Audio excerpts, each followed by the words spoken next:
afternoon, everyone. Welcome to today's inaugural episode of Keller's Corner, where we're going to break down some of the games going on during the 2018 FIFA World Cup live from Moscow. Today, we had a very exciting one, and one that a lot of people were looking forward to, between Argentina and Iceland up at Spartak Stadium right outside Moscow.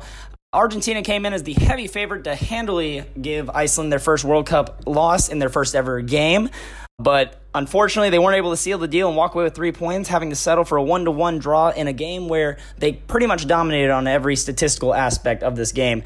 I mean, we're going to go ahead and break down the possession here. Total for the game, Argentina possessed the ball for 78% of the total time, only giving 22% of the possession for the Icelandic team. Looking at shots on goal, Argentina had 27 attempts throughout this game to put the ball away, only registering 7 shots on goal, whereas Iceland didn't even register a shot on goal in the second half, only having 2 shots on goal and 8 attempts total for the game. But in a game where Iceland wasn't even expected to do well, they had no expectation to even do well in Moscow at the World Cup. They're just happy to be here. They stuck to the exact same way they've been playing for the last few years, especially at Euro 2016, and that has been defense, defense, defense. They were playing lockdown defense. They didn't allow much space for the Argentinians inside the box today, as well as they really did a good job of locking down Messi. Messi was looking for a few openings, and on the few shots he was able to get off, there were always white shirts right there waiting for him. There's a common double-team theme going on throughout the game at the top of the box where Messi was. So really got to give a props out to the Iceland team for coming in, locking down Messi, who Argentina is going to rely on to carry them, unfortunately. And whenever you're able to lock down a team's star player, you're going to be putting yourself into a good position to do well in the match.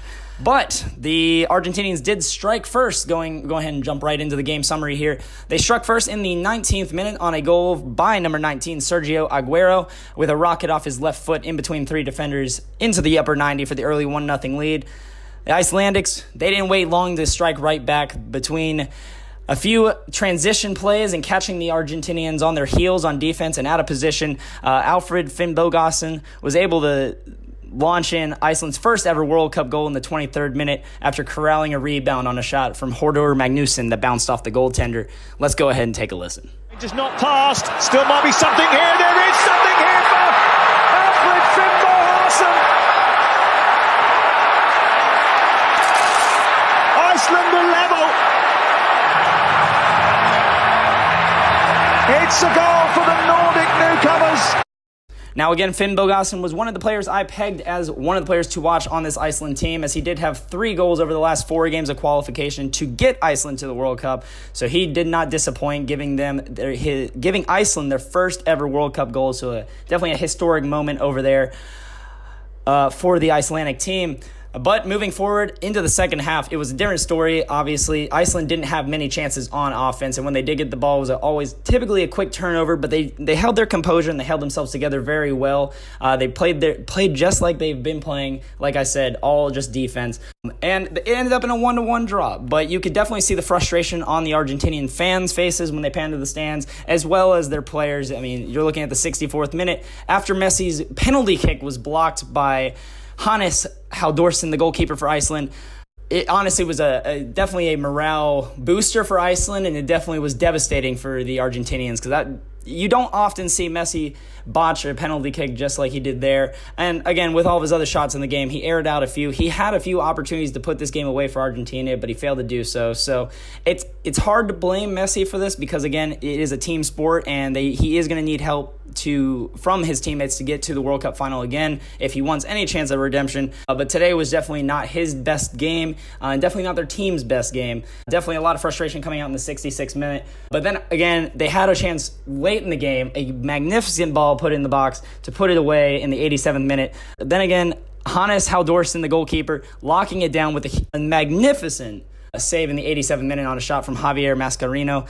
He just barely had the height and the frame to get it right off his mitt there to force it away from the goal. And that basically changed the course of the game and had Iceland just playing solid defense and lockdown. They were playing for the draw for about the last 10 minutes there. But again, you can't say more about this team. Because again, I know coming into this game, I put in the match preview that I didn't think they were even going to have a chance at this game. I thought Argentina would come in and pretty much just handle them as if they were just a regular old easy group game. But definitely we're going to have to watch out for Iceland moving forward in this game. Coming off their Argentina's defeat, 6-1, in which they lost back in March to Spain. The announcers called this next level embarrassment for Argentina, coming off that loss and then not even able to seal the deal against Iceland. There are a lot of questions surrounding Jorge Sampaoli's squad as well as the rest of his players, as if there weren't already enough coming into this game. But after their worst defeat, they weren't able to beat Iceland today.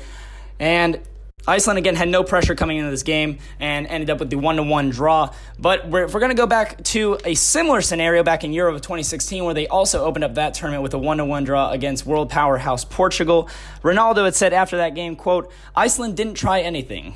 They were just defending, and playing on the counterattack. It was a lucky night for them. We should have had 3 points, but we were okay. I thought they'd won the Euros the way they celebrated at the end. It was unbelievable." And honestly, this kind of parallels today, because you got to look at Argentina. They're probably scratching their heads saying the same thing. It sounds like a lot of whining, and a lot of people are going to argue that this isn't the correct way to play soccer. But when you're a heavy underdog like Iceland was, you're going to do whatever you can to lock down the opposing team and do whatever you can to put yourself in a position to win. So again, got to give the props out to the Icelandic team. But moving forward, it gets a little easier for Iceland, in my opinion. Argentina, they're going to need a few of these games as rebound games to potentially keep them in the running. Croatia and Nigeria, the other two coming out of this group in the World Cup. Croatia and Nigeria will tee off at 3 p.m. Eastern time today. So we'll have to see whether one of them will walk away with the win and be at the top of the group after day one. But Argentina will face off against Croatia next Thursday, June 21st. So look for Argentina to hope to gain some momentum and correct this mess that it has been this team for the last 6 months. And then Iceland's going to face off against Nigeria June 22nd next Friday. Now, the interesting to note with Nigeria is they did knock off Argentina in a friendly back in November 4-2. So it's going to be interesting to see whether Argentina is going to be able to gather themselves in this Croatia game and then move forward against Nigeria in the coming weeks. But moving forward from this, again, Iceland 100-1 odds to win the tournament outright. So they're just happy to be here, coming from a country with a population just under 350,000, which is smaller than the city of Atlanta. They brought out about 30,000 fans to this game. The Thunderclap made their appearance. It's honestly, as far as being a U.S. soccer fan and them not being in it, I see no reason why you shouldn't be pulling for Iceland for the remainder of this cup. So that's all I got for today's episode of the Keller's Corner. Be sure to check out my blog, link down below, and be sure to follow and subscribe for more game summaries coming to you live from 2018 FIFA World Cup, live from Moscow. We'll see you next time. And together at the end of the day, we all say, when I get older, I will be stronger. They'll call me freedom, just like a